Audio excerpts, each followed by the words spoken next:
కొన్నాళ్ళు సపోర్ట్ చేసి అందరికి ఎక్స్పీరియన్స్ వచ్చే వరకు ఎక్స్పీరియన్స్ పర్సన్స్ ఉంటే మంచి రైట్. ఇక ఇదే అంశానికి సంబంధించి మా రిపోర్టర్ ప్రసన్న మరింత సమాచారం అందిస్తారు. ఆ తర్వాత డిబేట్ని కొనసాగిద్దాం.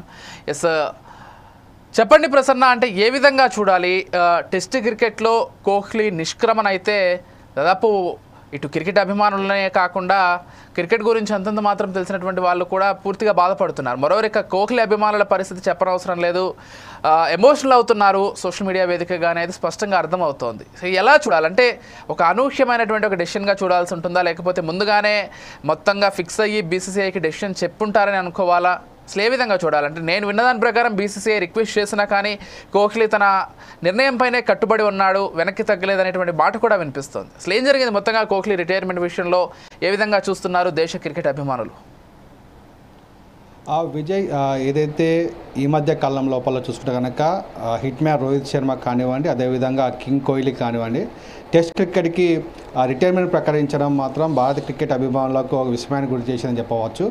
అయితే కింగ్ కోహ్లీ మాత్రం రిటైర్మెంట్ ప్రకటించడం మాత్రం ఎవరు కూడా జీర్ణించుకోలేకపోతుంది. ఎందుకంటే తను ఇంకో 4-5 సంవత్సరాలు క్రికెట్ ఆడగల సత్తా తనకు ఉన్నప్పటికీ తను టెస్ట్ క్రికెట్ నుంచి రిటైర్మెంట్ ప్రకటించడం అభిమానులు మాత్రం జీర్ణించుకోలేకపోతుంది చెప్పవచ్చు.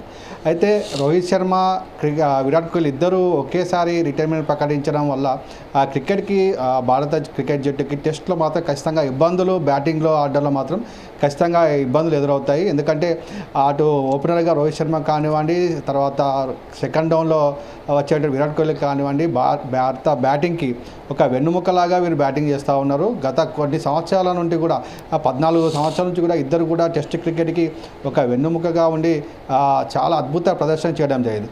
అయితే ఈ రిటైర్మెంట్ మాత్రం ఖచ్చితంగా మన ఓన్లీ భారతదేశంలోనే కాదు, పూరా మొత్తం ప్రపంచంలో ఉన్న క్రికెట్ అభిమానులందరికీ కూడా విస్మయాన్ని కలిగించని చెప్పవచ్చు. ఎందుకంటే ఇద్దరు కూడా అద్భుతమైన ఫామ్లో ఉన్నారు. చూసుకుంటే ఐపీఎల్లో కానివ్వండి, వన్డేలో కానివ్వండి, ఇద్దరు అద్భుత ప్రదర్శన చేస్తూ ఉన్నారు.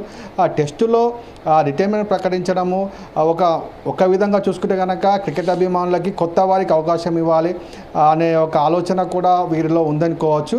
అదేవిధంగా చూస్తే కనుక హిట్ మ్యాన్ రిటైర్మెంట్ ఇవ్వడం తర్వాత టెస్ట్ క్రికెట్లో కొత్త వారికి అంటే గిల్కి కెప్టెన్సీ కోసం కూడా చూస్తూ ఉన్నారు. అదే కింగ్ కోహ్లీ రిటైర్మెంట్ తర్వాత అనేక మంది తన పొజిషన్ని ఫిల్ చేయడానికి కూడా రెడీగా ఉన్నారు.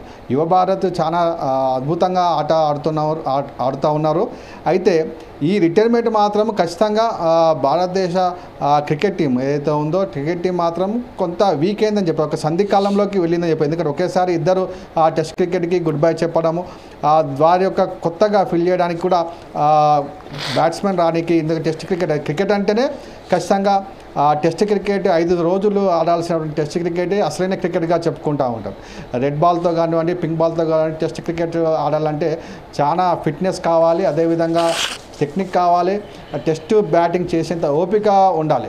అయితే ఈ రోజులో చూసుకుంటే కనుక 3 రోజులకి టెస్ట్ మ్యాచ్లో ఫినిష్ అవుతున్న రోజుల లోపల భారత జట్టు లోపల విరాట్ కోహ్లీ బ్యాటింగ్లో తన సత్తా చాటుతూ ఇన్ని రోజులు ఒక భారత బ్యాటింగ్కి తను వెన్నుముకగా నిల్చున్నాడు.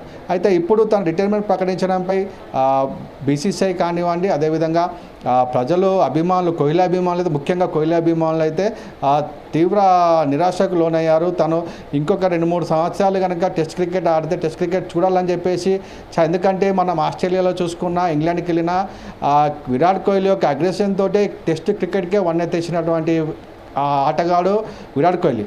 అయితే ఈ విధంగా రిటైర్మెంట్ ఇచ్చేసరికి ఆ భావోద్వేగాలన్నీ కూడా కోల్పోతామనేటువంటి బాధ ప్రేక్షకుల్లో కనిపిస్తూ ఉన్నది. Vijay, right. Thank you Prasanna for updates. ఒకసారి గెస్ట్లతో మాట్లాడే ప్రయత్నం చేద్దాం. నేను తిరుపతి గారు సిద్ధంగా